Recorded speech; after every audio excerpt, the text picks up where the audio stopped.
So today we're going to talk about how to set up your rate of force development test for your active finger curl, for the overhead, and for the overhead tests.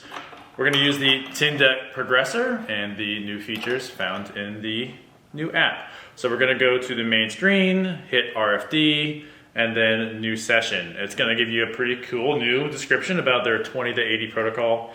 And then you're going to start session. And after the start session, we can modify some of the factors to see what we want to see. But we're going to run this test as is.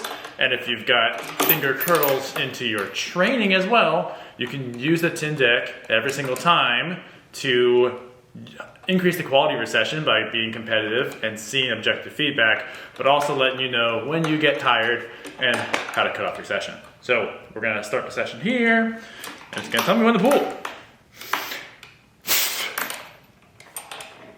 And boom, just like that. So on my screen, I've got some values.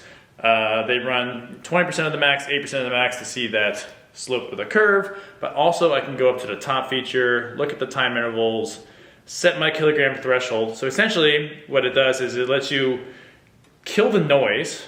So I'm gonna go right above the noise, which is right there, onset threshold. And then most of the research is going to show 250 milliseconds is what we want to see. And then I can look for that value. So, where is it? There we go. So right there, I now have set my custom value. If I want to see 250 milliseconds, 300, 100, the research looks at different things for different reasons, but I believe 250 is like our sweet spot. And so, okay, I've seen my interval, kilograms per second. You can do the math if you want to switch those things up. And then the RFD interval value, which would be 134. Regardless, you're going to take one of those numbers. We'll probably be using the 250 after the onset threshold. And so I would plug in personally the 134 kilograms per second. That would be my test for that one. We'll take the average of about 2 or 3 tests, and that'll be your official assessment. But then, okay, maybe I'm in training mode now, and so now I'm going to be do this for training. That's set 1. Restart. Wait a little, switch hands. Boom.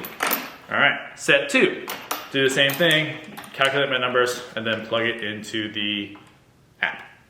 And just to talk about the overhead test here as well, right? We're setting the angle either, the angle kind of matter if really we're doing the jug pull, but fingers a little less.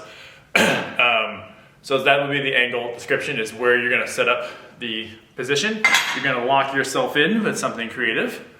And then when you set the test, we're going to do it from this angle. Same idea, hit the numbers, watch your recording. So if we're doing fingers, we're doing fingers. We're doing jug. Line it up, boom, pop. What you're gonna notice is in your fingers, the number should be higher. This is gonna be reflective of our passive tension force capabilities that exist in the overhead pull relative to the active finger pull. That's totally fine. That'll still be your assessment number. And if you're doing this for training, you're gonna be doing that and plugging it into your set as well after the calculation.